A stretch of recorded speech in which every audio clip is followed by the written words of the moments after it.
Hello and Happy New Year almost. Mike Shope here with Adam Krautwurst. Another episode of The Deep End coming your way tonight. We're a little bit off schedule, I think, Adam. I got sick last week and we did not produce for you. And then this week we wanted to move to Thursday since there's no game tonight. So it'll be like the old days when it wasn't such a grind. I think it was probably a lot different before the Thursday night game became a regular thing. I mean, today I've been thinking about that all day. It's also the end of the season, so there's less to do anyway. But we'll look at our remaining live teams, or a couple of them in the big FFPC games, and talk a lot about next year and the offseason, which I might enjoy more than the season itself. Love all that. Soon we'll be drafting again, Adam. This is The Deep End.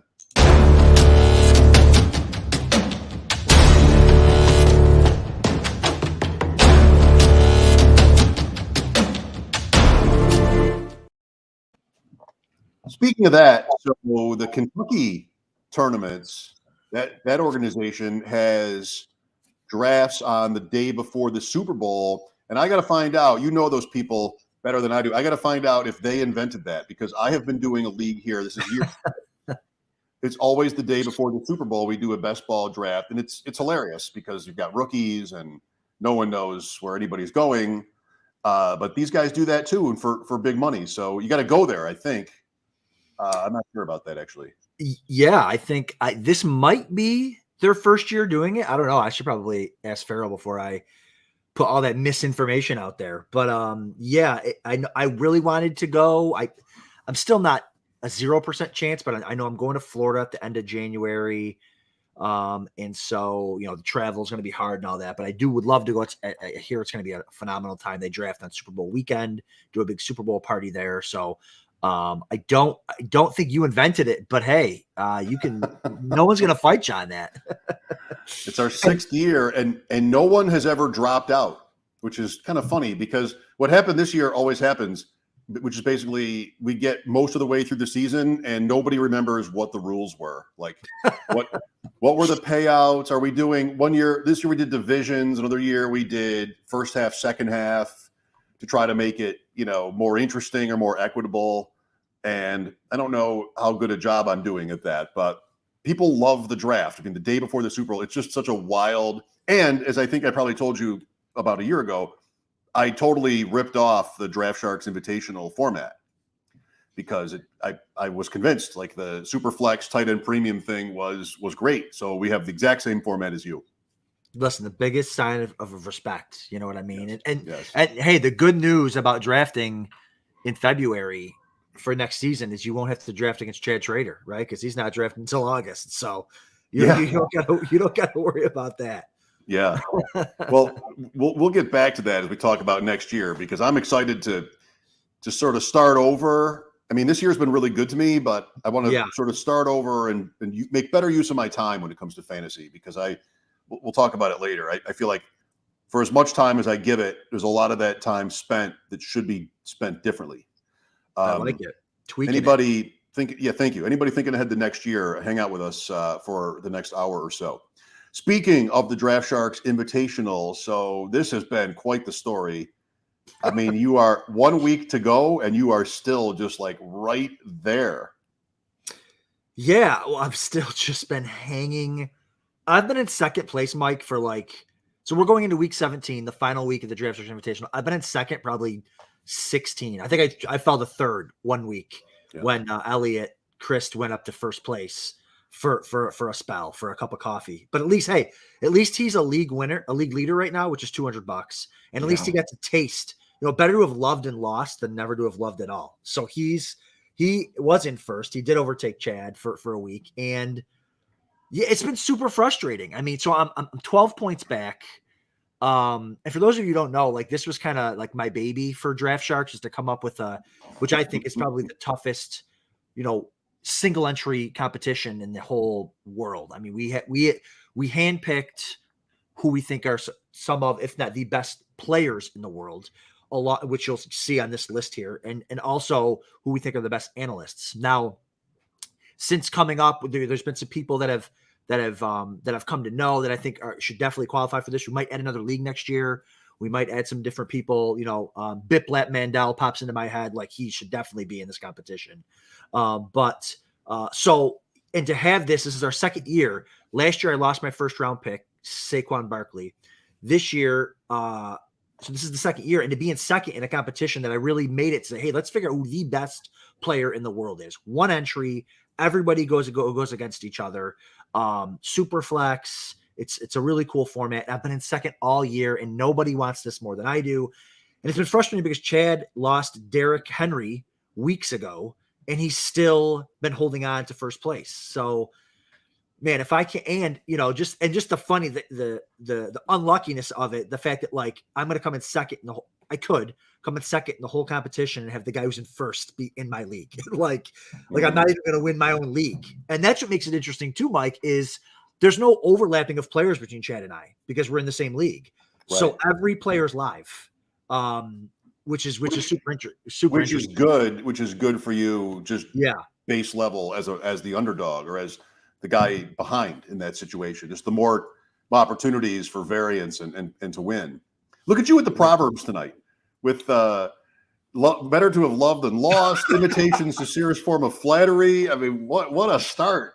What a start for my man. That's right. So, I mean, do you know players here between you and Chad? Like you might have, I don't know if we didn't talk about like loading up that board or those rosters, but who are a couple, if you can find out, or if you just know, who are a couple of guys we can root for as many big games as you play in? This one might be at or near the top of the list this week for you. Yeah, I was funny. And you know me, I tend to not look at my scores till the end of the week, so I don't really know how my teams are doing. Like I generally know who the best players are, but in a best ball format like this, so I go to look at my score and I see I've got the Jake Kumro, Isaiah McKenzie, Emmanuel Sanders stack, and I'm like, oh baby, come on, really? So I had Isaiah McKenzie go bananas for me. But he said, Chad said like Rashad Penny, like that's best ball for you, man. Guys are dormant for 4 months and then he gets them right when he needs him. I've got Najee and Zeke. I had Leonard Fournette. So I'm really a 2 running back team now, Najee and Zeke. And then I've got, the San Francisco stack. I got Debo. I got Ayuk, so I'm just hoping that those guys can continue to rock out. I got Kyler Murray. I got Matt Stafford. Those guys have been kind of I should have a lead right now. Kyler Murray and Matt Stafford have been disappointing the last. Well, Murray was out for maybe a month, and he hasn't been great since he got back without Hopkins. And Stafford hasn't been great either. So I need those guys everyone to go crazy this week, and hopefully hold off Austin Martin, who's come. I haven't even looked at who he has, but he's been flying up the board, and he's within striking distance of first. So that would be a wild comeback for him. I can tell you exactly who he has. He is in my group. Okay. And what I was looking, part of my whole plans for 22 that I've already mentioned is, so I want to look back more than I usually do on drafts and, okay, well, what should I have done differently, if anything? And I remember this draft, I was really nervous about quarterback, maybe somewhat because of what had happened the year before. Like I was in it for a while, but I just knew the one thing I really wanted out of this draft, for all the other ways there are to go, is get out of there with quarterbacks. So I went Prescott and then Fields early and then Zach Wilson. And so my team is maybe 5th in the division. That didn't work out. Austin, here's the point. He didn't draft quarterbacks until forever. Okay. And his quarterbacks, he has 5 in the end. I think he probably did a couple pretty late, but he has Wentz, Mac Jones, Fitzpatrick didn't even play, so that was a dud. Newton, who was cut at that time or was about to be, then came back, and Jacob Eason to back up Wentz. So 5 quarterbacks, but like, for instance, in week 16, he scored 204 points to lead our group by a lot, and he had only Wentz. Mac Jones or Newton, who both started their games, didn't make his lineup. So he's got all the Cooper Kupp, Deebo Samuel, T. Higgins you could want. And he did 204 with Kelsey getting a 0 because Kelsey is on his roster. Yeah. I don't know. He's probably live there. You guys are good too. He's probably live there. He has really gotten hot in this thing, and he'll be who I think about next year if I'm in it to, just not not so fast on that kind of almost panic when it comes to Yeah, quarterback. I also have Cooper Cup, so that helps me against him. But yeah, that's why I love the format, and we talked about this a lot in the summer when we were drafting, and there's just so many different ways to do it. I also have Mac Jones. There's so many different ways to do it. You can wait on quarterback. I went quarterback early. I went Murray and Stafford probably in picks 1 and pick 3, I think. So I just feel like there's so many different ways to do it. It's so much fun. You can wait, you can go heavy quarterback, you can go 0 RB, it's tight end premium as well, obviously. So super flex, so much fun. Well, good luck. I mean, that would be really cool. That would be really cool. The final week of the year. It's your tournament. Some of these guys, like last year, we did the show for the first time on a weekly basis. We would have guests on to talk about their Draft Sharks teams, and very often to be like, I don't remember. Right. That's right. Thanks for calling, because I hadn't remembered. Like, who did I pick that night? Jason Moore. I was like, I have no idea. So that's right. Here, maybe the other guys are still like that, and you're out here just checking it so closely, and just what a story. Second place. I hope you get there. Live teams. Well, that's one live team in a sense, right? Sure. Talking about in terms of the main event and other big ones. What I want to know from you now, you were 5th in the main event 2 years ago. Yes. So I got to have some better idea than I do of how far back is too far back rather, to sort of not think about it or not do anything with that information. And if it's the case that the distance back that say our teams is close enough where you still want to sort of pay attention and see what happens, then I wonder how you might change strategy a little bit, right? Because you might feel like you need to quote gamble a little more if you're trying to make up that ground, but maybe not.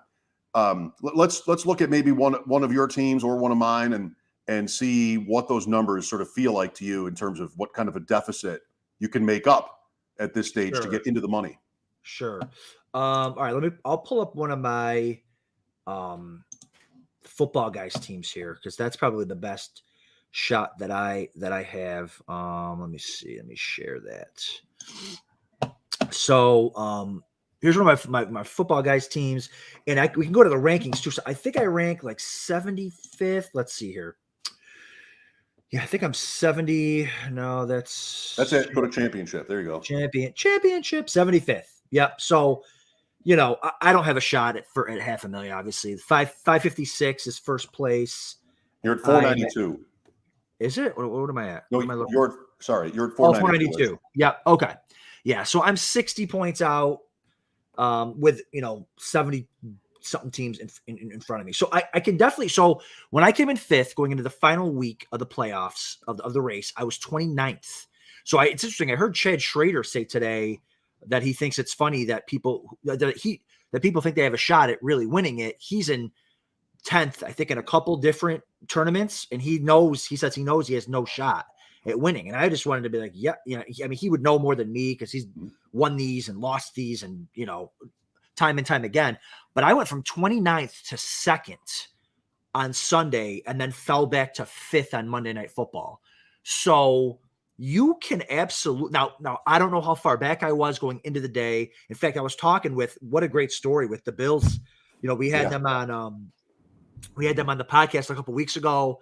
Great guys out of Buffalo. They've been in first place wire to wire all year. They won the regular season title. They're in first place now in the playoff for the playoff for the $500,000. And they were asking me, hey, do you know if our lead is good? Like, I think they have a 30-point lead in the main event. So, and I think, I don't think it's insurmountable for a team to pass them, but their team's really good. Hasn't really been affected by COVID or injuries. It'd be tough to really pass them up. And a lot of those teams behind them have the same players as them. So it's going to be hard to catch them. But anyways, I think you can make up a 15 or 20 point difference if your roster is different enough, right? Like if you don't have the same players as somebody else. I remember when I came in 2 years ago, I was starting 3 tight ends. I was starting Goddard, I was starting Gesicki, and I was starting Ertz. And nobody else had that combination of tight ends going that I was rolling out there. So, and they absolutely smashed all 3 of them the final 2 weeks. So, I think if you're different enough, you can certainly do it. Look at this. We got a guy with an owner with 2 teams in the top 10. That's pretty sweet. But Yeah. so yeah, I'm sitting at 70th something. I'm hoping to come if I can come in the top 50. I would like that run. Where am I here? 70th pays the same as 31st. There you go. So I'd love to come in. I would love to come in 31st. 70th. No, you don't want to come in 31st. You want to come in 30th. 30th. Oh, or yeah, you that's want right. to come in 70th, right? 492. So 30th is 508. So I'm 16 points behind 30th. I could make that. I can make that run. And especially with this team. Do you want to talk about the teams, Mike, or do you? Sure, but first, so it's Yeah. 16 points, but it's 45 people. Correct. And so you're going to need more than, if it's you and me playing head to head, how do I make up 16 points? What kind of score? Right. 170 or some score like that. But is Correct. this 200? Like to get to that particular spot, is that 190? Is it 200 on a normal week, like where the average score is about 150 or whatever that would be? Not like that one week where everybody was bad. Yeah, 200 will generally give you a really big jump, right? I mean, if you look at I said, to compete, we want to be around 180 a week. And if you kind of look at these teams, 154, 253, 168, 220, it averages to around 190, something like that. So that's where you gotta want to be. So I think, if you get around the 190 mark, you can certainly jump. And again, depending on who you're starting, if you're able to get a guy in there that some other teams maybe don't have, like maybe you have Saquon and no one else has him, or they're benching him because he hasn't been good all year and he pops off for a 30 spot, something like that, where that can certainly help you. Well, you're at 492. So let's say you get 190 to go to 682. You can also take a look at the totals and figure out just easily what those teams would need. And in terms of that 30th place, so we're putting you at 682. 30th is at 508. 508. Yeah. That's 174. No, 184. Did we do that right? He's got a 16-point lead on you. Right. You come in at 190. 174 is that difference. And that's a really good week for him. So in terms of that one player, 190 is huge. It would almost certainly, again, allowing for the lineups. We don't know the lineups, but past that guy, is it enough to pass everybody up there with nobody behind you moving up either? That's the hard part. That's the hard part. Exactly. And it's amazing watching it. So I remember talking about this team. I was during Monday Night Football, I was up to, was it when were the Washington football team? Was that Monday night? No, that Sunday was night. Sunday night. I was up to 47th with Gibson going in at halftime. I'm like, all right, let's get that second half, all those catches. I was flying up with Gibson because not many people apparently ahead of me had him. Right. And of course, they're down by 50 points literally, and he looked like he tweaked himself on like the last play of the half, I think, and so of course he gets pulled out, and I drop down to 70 whatever. But yeah, it's players like that not a lot of people own ahead of you that can fly you up the board. I have a team that's ranked 152nd in this. Okay. 479. So what are you? 492. So that 80 spots is 13 points. There's 80 teams within 13 points, me to you, or about that. 75, 77 here in this tournament. That isn't surprising. It's just, you do see that sort of compacted kind of scoreboard. In the main, my best team with Louis G is 211th out of the two we have. The other's 300th. So probably too far back. That 211th team, Kelsey and Kittle, we were dreaming. Like that seemed like such a great opportunity with those two guys. But Kittle 5 points, Kelsey is 0. I mean, we didn't start him, but still didn't really realize that advantage. Maybe this week that will help us. Yeah, so, I'm the same. Like I've got a main that's like 2, and then the frustrating part is like you said, my main event team going into it that I had that was live was like 53rd going into the playoffs, and I've scored well below my average both weeks.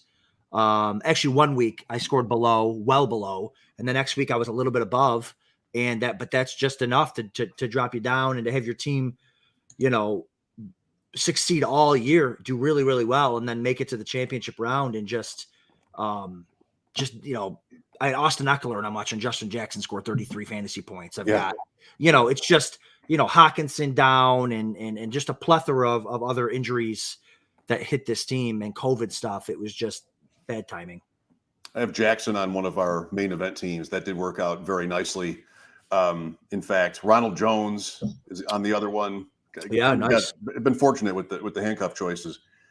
So let's talk about, let's see, cash leagues. What do you want to do next? Cash leagues and tournaments? Yeah, let's do cash leagues and tournaments since we're kind of talking about that anyways. Okay. Yeah, so it's just, and we always talk about this on the deep end and these, like, what's the best way to, this is so much fun doing all these drafts. What, but at the end of the day, like, how does my ROI, like, am I winning? Am I successful at this, making money? Like, if you want to play with your friends and stuff, home leagues, great, fine, have fun. I'm not dropping thousands and thousands of dollars to not make money, right? And time too. Like, listen, you can set thousands of dollars on fire and go play golf, right? And have fun with your buddies. But it's the time, it's the hundreds of hours that we put in every year on this to try to be successful. And so what's the best ROI? And I'm just kind of looking at different teams and different scenarios and what I'm looking forward to 2022, what I think I'm going to do a little bit more of. But, so I have an example here. And the frustration that can come with tournament lineups or tournament teams versus cash. I'll just call them cash leagues, right? They're teams, they're leagues that are not tournaments, that are just consolidated to those 12 guys. And I just want to give an example of how it can get frustrating and how you can be successful too, and kind of how the two differences are. So here I have we've talked about this team a couple times this year. This is my 3K, $3,000 varsity, $20,000 to first place. Now I'm pretty sure $20,000 in the main event is like fourth place. Third or fourth. Yeah. Third or fourth, right. Yeah. So for a little bit more money, I can play against 11 guys, and if I win more than third or fourth place in the whole main event. So that in and of itself is intriguing. But then on top of that, so if you can notice, I'm on top. I'm in first place, 1 week left. I have like a 100 and what is that? 82 to 7 is 120 something point lead, right? With 1 week left, which is incredible, awesome, exactly where I want to be, 120 point lead. But if you look at my team is fading, right? I have to, this is my lineup for this week so far, Zach Moss and Tony Pollard, because I have, I just dropped them. I had Leonard Fournette, and I had another running back that was really good that just got hurt. I'm losing my mind already. I had Leonard Fournette, and I had another really good running back. Henderson. I had Darrell Henderson. Yeah. They're not even on my roster anymore. That's how bad. So I had Fournette and Henderson to go with Cooper Kupp, Stephon Diggs, Tyreek Hill, Mark Andrews. I mean, this team has been so sensational all year. And I'm not here to like, and I have Elijah Moore, who's coming back. I'm not here to tout the team. What I'm here to say is I've been really good all year, and this is a total points league. So I'm being rewarded with 1 week to go. I might have to start Zach Moss, who hopefully is active. I picked up Keyshawn Vaughn with the $1 that I had left. I might have to start him. I would. Against the Jets, sure. He might get the whole second half. No, I get it. Yeah, and that's probably what I'm going to end up doing. But this team is fading. It's not rising. And so I had a 180 point lead going into last week, and second place gained 60 on me. So again, you can see, like, if this was 2 or 3 more weeks, I might not make it. But I've been rewarded in this cash league because I've been good all season long. Now, let's go to this tournament team. This is the Football Guys 4 team that we were just looking at, the one that's in 75th. This team went 11-1. Is my record on here? Yeah, this team went 11-1, lost in the semifinals. This is a Football Guys team. So I won $0 for going 11-1. I won $0 in my league playoff. And now this team sits 75th with really no chance at $500,000. Okay, this team I drafted, I would argue, and I'm sure people are going to screenshot better, you can't draft a better team than this team. I drafted a top 10 quarterback, 2 top 10 running backs, the number 1 receiver, the number 2 receiver, the number 4 receiver. I drafted 2 top 6 tight ends, and I have Odell Beckham, and I have Adam Thielen.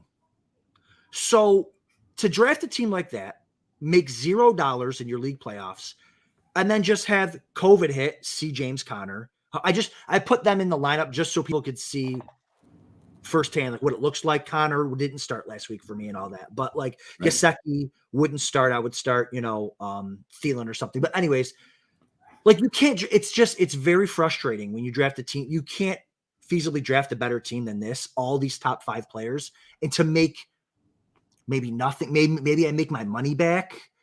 So and this team went 11-1, rocked all year. So I have one team that it's a $3K entry fee. I'm probably going to make 20 grand, and I'm rewarded at the end of the year with that buffer of points. Whereas in this, the end of the year, I get an injury to Connor, COVID, Antonio Gibson. I get an injury to, Adam Thielen, and my team just dies. You know what I mean? So the tournament, it's fun chasing that $500,000. Next year, it's $1 million.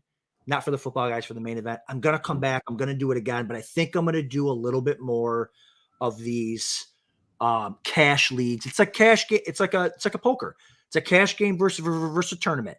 Cash game, I can sit down when I want. I can play. I can make a couple bucks. I can leave. I can play all night. Tournaments, once you're out, and there's a shot at big money, but chances are you're probably not going to get your money back. So I don't know. Those are just my thoughts on the two. I know you've kind of dipped your toe in recently to this. What are your thoughts? Well, I mean, it makes sense. It's cash games, or it's almost like a best ball format. I mean, you are doing lineups, but when you're going all the way to the end in total points, that's really what it is. It's points and not head to head. Yes, as the difference. So I want both. You want to do both. Yes. Same thing. It's like a DFS kind of debate where you have your cash games and your tournament, in your portfolio. And I mean, I one thing I would probably recommend to you, not that I've done it, because I haven't really played much DFS in my life, would be to go to those guys, go to Mike Leone or go to those guys. Yeah. You and I are in a league with Mike that I run here in Buffalo, and see, well, what's the right sort of breakdown? And there's probably not like all right one, but there's going to be recommendations, and you're going to find your style in there.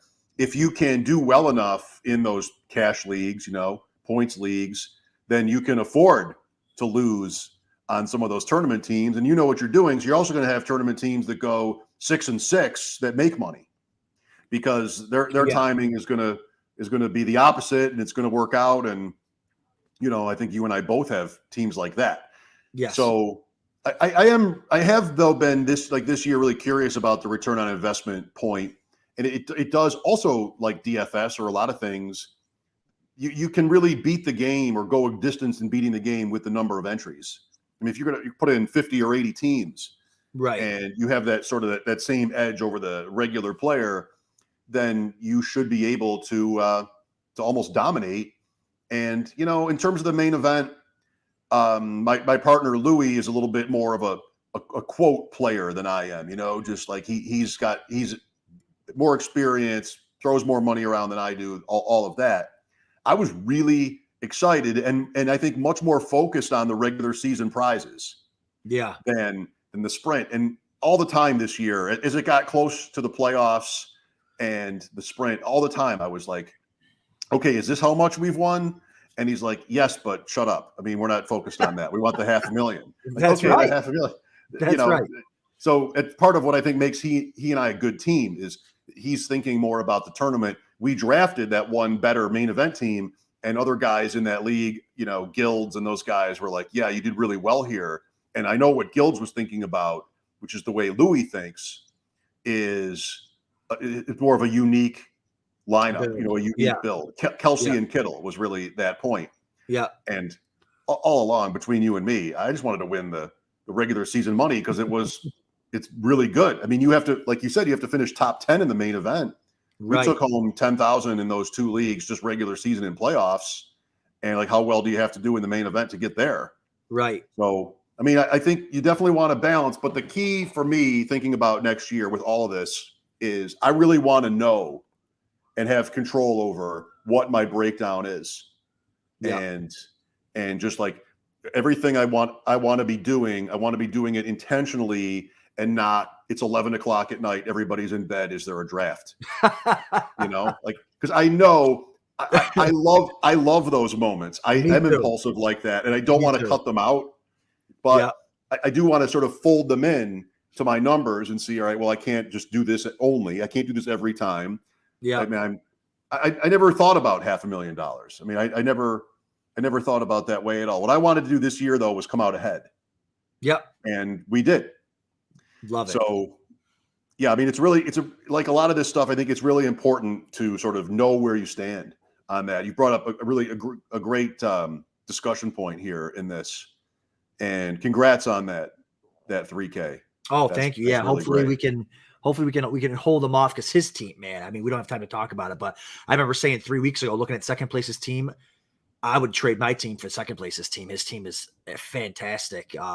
And he even drafted Elijah Moore and dropped him, and then I picked him up. So he drafted an even better team than that. So kudos to him, and hopefully with a 120-point buffer, I can hold him off. You should be all right. And I would start Keyshawn Vaughn, because it just never really sort of works out for Ronald Jones. I would start Ronald Jones too this week. Sure. Yeah. But he's a missed block away from being benched. Maybe. Yeah, maybe. I mean, they might want to see in a game like that, they might want to see if they can it could be a little bit like Rashad Penny, only that's on a losing team, where you drafted this guy, let's take another chance here to make it work. You're not going to put him in for Fournette in the playoffs. Right. He didn't do that last year either, but I could see Vaughn playing. I mean, even last week he had a decent role. I could see him playing even a little bit more of a role here this week if they have a good day, or if they don't. All right, good stuff. 2021 first round winners, Adam. Yeah, we weren't planning on talking about this, and our friend of the show, Fantasy Mojo. I've always wanted to say that, Mike. I always hear everyone say that. Friend of the show. Radio. For friend of the show. Friend of the show. Hopefully, I don't want to speak for him. Friend of the show, Fantasy Mojo, just had a tweet a little bit ago. One of our favorites here, about first round picks, the top 50. Oh, what are you laughing about? I want you say what you're going to say, and then I want you to guess why I'm laughing. I mean, I was just going to go over kind of what first round pick of the top 50 teams left in the Football Guys. He broke down all the first round picks of those top 50 teams. I think I haven't added that up. I'm hoping it's 50.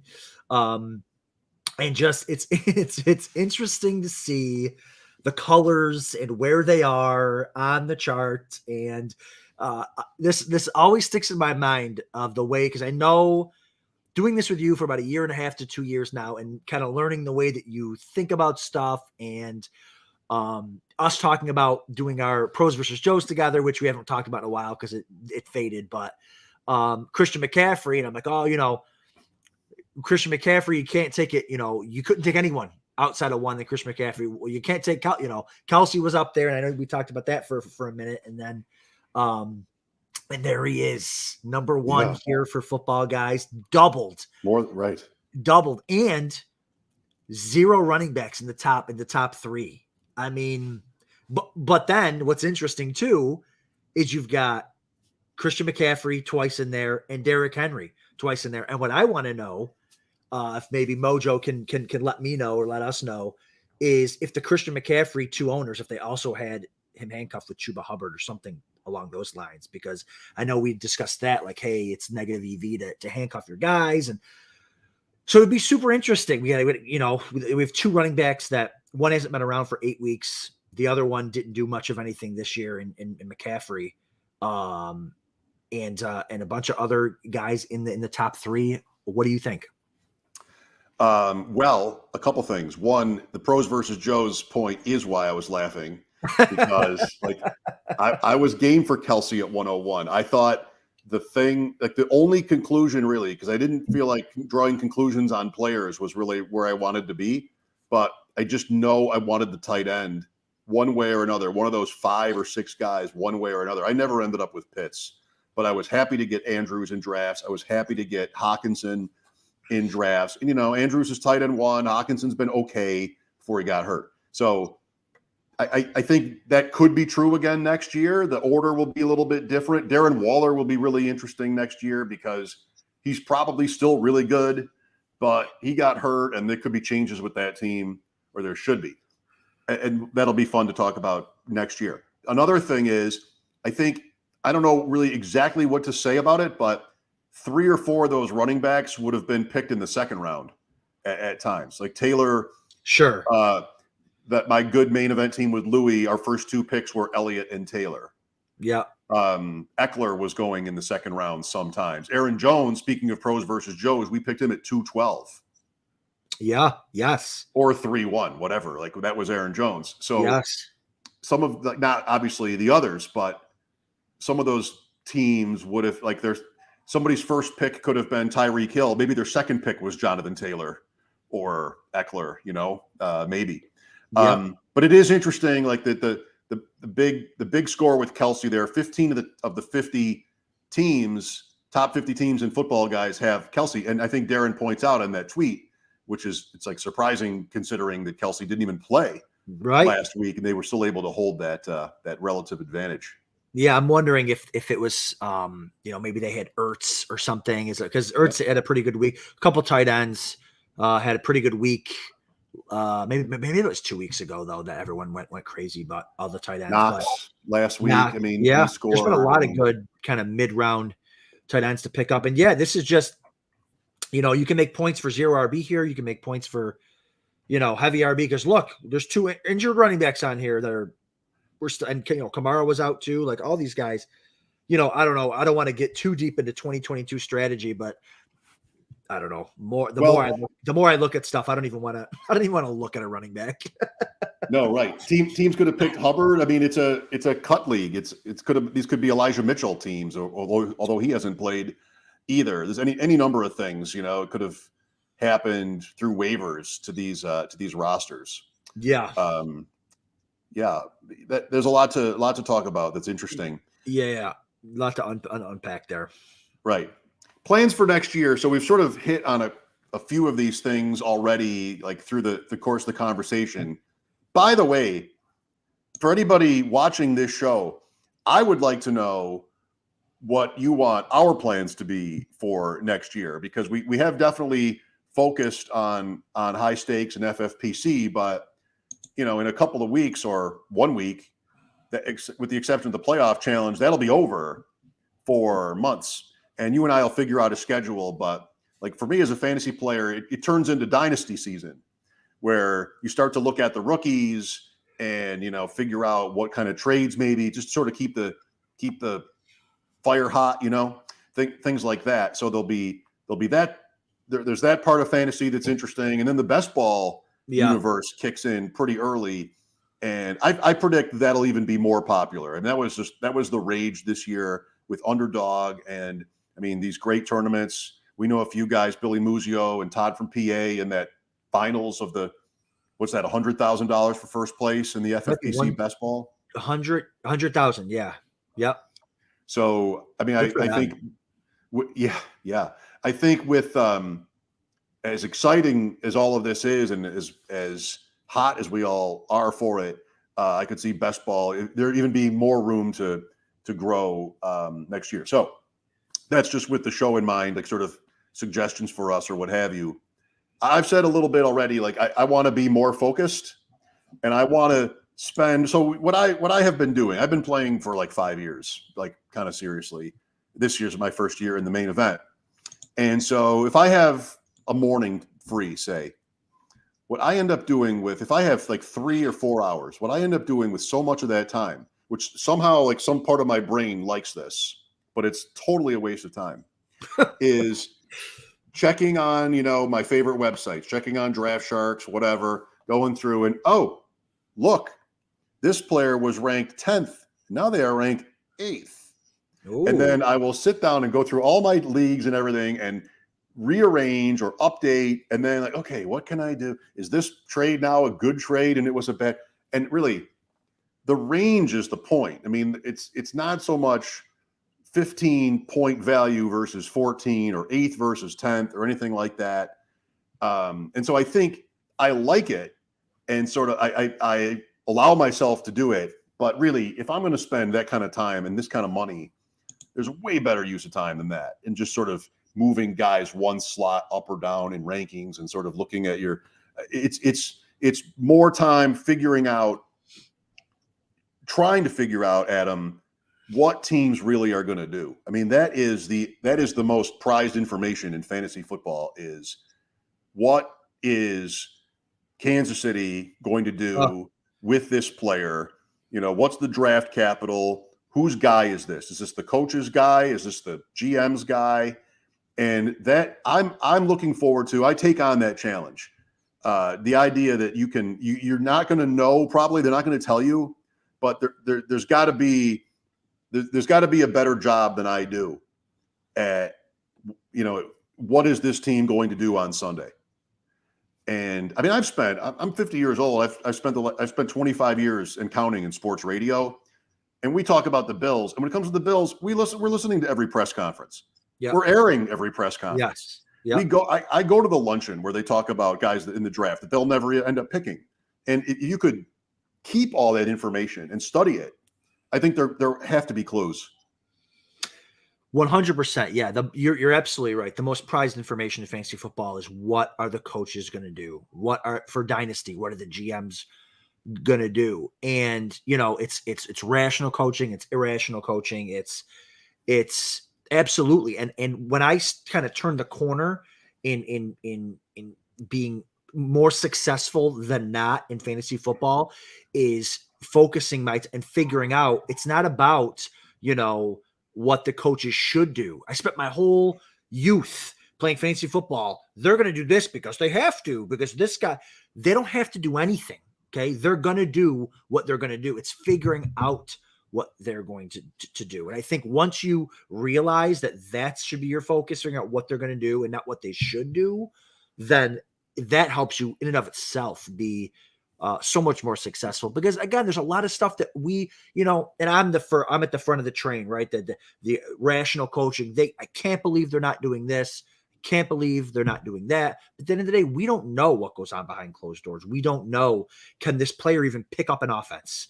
Can this player even, I remember Desmond Howard was like the greatest thing since sliced bread, but the guy just couldn't figure out an offense and ended up being a sensational kick returner, punt returner. But we don't know what goes on behind closed doors. And maybe that was Cordell Patterson's thing for the last 10 years, you know? So that's a really good point. And so what are your suggestions? I mean, we have guests on the show all the time. Starting in January, we're going to have guests on.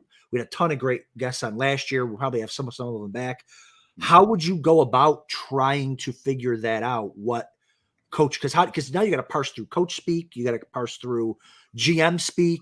You know, one of my biggest misses this year was by a mile was Trey Sermon. You know, they go and they draft this guy and he fits the offense and he's this and he's that. And then the guy just, does he stink? I don't know, but they don't play him. So how do you parse through that stuff?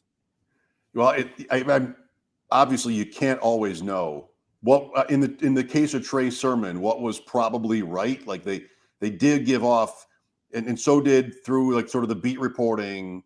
It just felt like Trey Sermon and it sounded like it. But and this year will add to this, Adam. They've lied. You know, like Shanahan, he will lie to you, and right. A lot of coaches will do that. And so the move would have been to be at least open-minded to Mitchell. And then you can probably get into, you come up with a position on that, and then you sort of assess draft value. You could have drafted Elijah Mitchell in the last round of almost every single draft in existence, going back the entire offseason. Guilds, by the way, did that in our main event draft. He drafted Elijah Mitchell. So you have to, you sort of take, some coaches will be more straight than others. Some coaches are straight with injuries, others are not. And so that's useful. And then, well, they drafted Mitchell also, and it's not a big difference. And you look at styles maybe and things like that. I'm looking forward to sort of through this kind of effort coming up with better examples from this year, because they'll sort of show up as you study it. Miami comes to mind, right? So like Gaskin is somebody that was pretty good for them, but as the offseason and the season played out, they kept looking for somebody better. You know, whether that was Malcolm Brown, I mean, never really Ahmed, although he was there. But then you get to Lindsey, and I'm forgetting someone else. Like, what are they showing you? They're showing you that you shouldn't be surprised if they don't really like go workhorse on Myles Gaskin. So I think, you know, I've got a lot of experience listening to coaches and having some idea of whether they're telling me the truth. And, you know, I think you can read and you can sort of whatever your method might be, whatever your process is. There's that really is sort of like the Hope Diamond of fantasy. If you knew that Craig Reynolds was going to be Detroit's guy when they went to Denver for that game, and not Jermar Jefferson and not Igwebuike, like that would have been worth a lot. Yeah. And again, that's not the example I can tell you, like, this is why you should have known that, because I don't know if that's out there, but that's the prized information. Yeah. And I think in season, like, I think I might have tweeted out a couple weeks ago about how, like, and I forget what I think it was the Duke Johnson, Myles Gaskin thing. Like, I Duke feel Johnson like was the one. That's the name I forgot. Yeah, the Duke Johnson. Like, can beat writers not give us a heads up on any of this stuff? Like, I feel like it's like something like that where a guy doesn't even really play, and another guy comes off the street and is a workhorse and doesn't, like, I feel like, I don't want to say beat writers have to do better, because I don't know. You would know way more than me about that part of the world with the beat writers and all that stuff. But in the off season too, like, and what's interesting for fantasy football, a lot of times for me, the beat writers are the guys that are fantasy football players from those cities, right?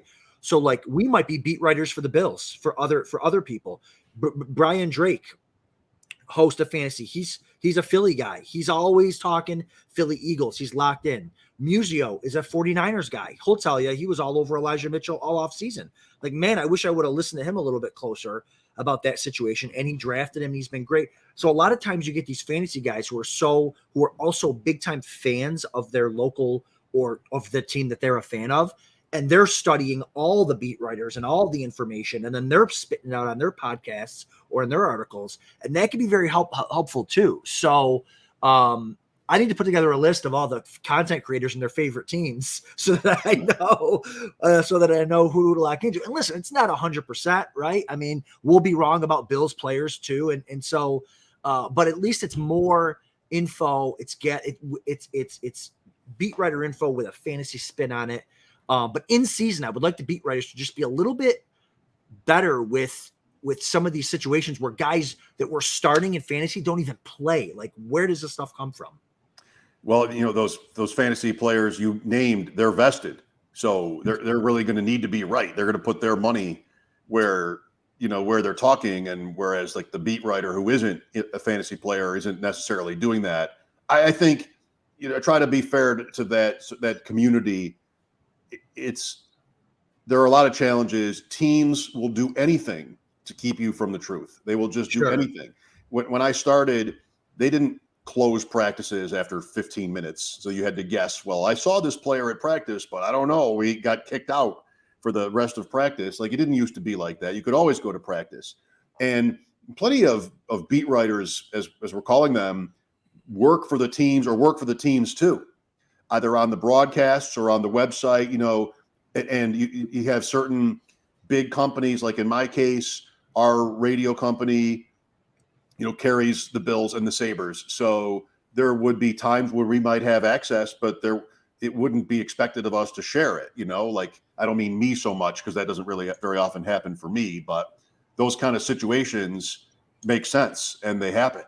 So I don't think, you'd like to assume that the reporter is never going to mislead, but very often the reporter won't know.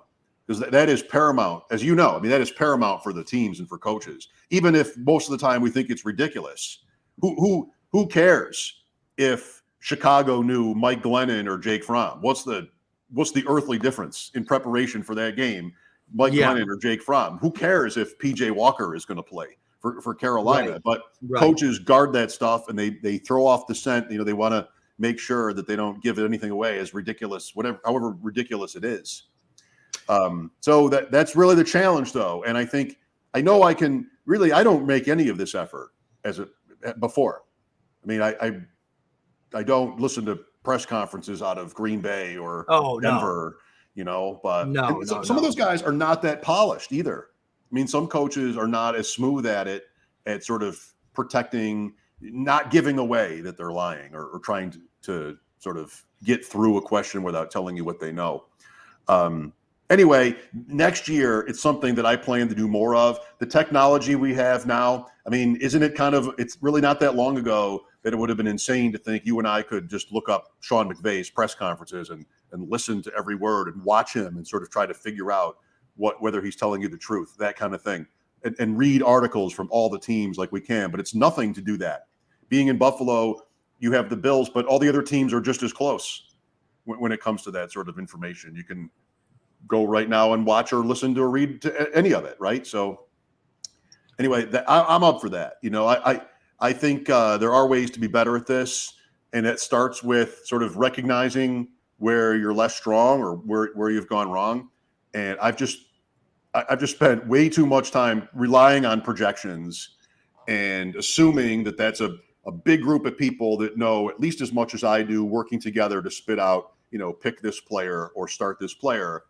And I want to trust myself more next year to sort of, I'm going to read and listen and do the work. And then I'm going to trust myself to know that for myself more often than I have.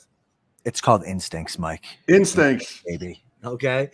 Yeah, I'm not a projections guy either. So obviously I do some work for draftsharks.com. And as far as projections go, profiles and projections, to me, they're the best in the business, and they've won accuracy contests and all that stuff. And I let them, like we said this before, I let Jared kind of plug everything into a computer and let it spit out the projections, and he's really good at it. And Matt and Kevin and all those guys. But as far as the projection, I'm more of a tier-based guy. Anyways, like get these guys in tiers, and you'll hear, Todd.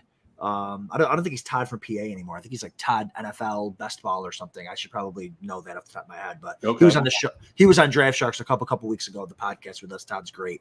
But I know he's huge into tiers, especially when you're doing lots of volume, lots of best ball. You want to make sure that you grab guys within those tiers, which is the way to do it anyways. I mean, no fantasy analyst or no projections based person can tell you that they're going to be 100% right on a projection. It's impossible. So even to do one projection perfect, you got to do thousands of guys. So yeah, I think less focus on maybe the actual projection, tier those guys up. And to me, for 2022, I think I'm just going to do a lot more best ball drafting early. To me, it's for some people, especially we've had people on the show like Chad and guys who don't want to start until August. Maybe I won't start my high stakes stuff until August, but I feel like drafting all year or early in the year as possible keeps me sharper all year. I don't want to go away. For example, I gave up fantasy baseball a couple of years ago to really focus on this. I was pretty successful at it, and I don't feel like I could ever get back into it now because maybe it's just the baseball thing, but I feel like if I got back in, it would take me 3 years to ever regain that knowledge. And I just don't want to let it go. I don't want the stuff to fade. There does need to be a break as far as mentally from 2021 to 2022 to kind of refocus on, the ADP of players and stuff like that we need to kind of, okay, wait a minute. I took Cooper Kupp everywhere in the 4th round. Oh my God, he's going in the mid first. So you kind of got to redo that. But once you get that done, I think you can really get into and now we can draft all year best ball drafts. It's just, so I think I'm going to do more best ball drafts early. I think I still have some credits on FFPC from last year that I have. All right. But, and we'll do something soon here. I'm sure we'll get these guys together, do a draft. Abib, Gilds, all those guys. We'll get Jared and Matt. Good. Do one. One more thing. So I got a screen up for you to look at. Before we started, do you have a team you want to share? And I really couldn't think of one. And you said, well, take your time. We'll put it toward the end. And don't worry about it. I just thought of one. Speaking of drafting early. So this is a draft you're in. I see your name. Oh, this is a draft from April. Okay. This is a best ball league. I'm going to show you my roster in a second. That is me on top, Commander Horatio M. Crunch. The M stands for Magellan. That is Captain Crunch's real name. Commander Horatio Magellan Crunch. We are in the lead with 1 week to go, and I have been taking a 0 at quarterback for maybe 3 or 4 weeks. I mean, Jackson missed Chicago. He's missed the last 2, hurt right away, and Lance has never played. So this team is in first and Ridley. This team is in first despite literally taking 0s at quarterback like last week. Now, just flexing. Yeah. Trey Lance to the rescue. Yes. Trey Isn't that Lance to the great? rescue. Yes. Isn't that great? There's all these best ball teams that are Trey Lance to the rescue. I love it. Right. And listen, good for you. I mean, you were unlucky not to have Lamar Jackson because who wants to draft three quarterbacks when you draft one high? You know what I mean? That's the best ball kind of question, right? It's how many do I draft? And Lamar Jackson's never been hurt, and so, but here we are, and Trey Lance is coming to the rescue. Let's hope. I mean, Jackson might play too, but he doesn't look good. Lance against Houston. I mean, what a whiff, Lance, for a lot of us this year. But speaking of, what are coaches going to do and what should they do? That's same guy, same guy, liar. Same guy. Yep. So anyway, that's a good one. All right. I love it. Happy New Year, everybody, and to you, Adam. Thanks for watching tonight. We'll look for your ideas on the show going into 22, but we definitely want to stay sharp and just sort of, as we're always doing, telling you what we're working on, how we're thinking, and hopefully that helps and it's enjoyable for everybody. And listen, everybody, we still got 1 week left. Everybody go win your championships. Right. Next week we'll start talking about the playoff challenge. We'll be doing that. We're gonna have Alex Kiganowski, one of the owners of FFPC on. We'll have him on in a couple weeks. He's going to talk about the future of the FFPC. So that's going to be really fun. But yeah, we're going to have last year's winner of the playoff challenge, FFPC. We'll have him on next week. So got lots of stuff coming up here. This season is not done. And we're super excited. All right. Thanks, Adam. Happy New Year to you. Thanks, everybody. And we'll see you next time on the Deep End. See you guys.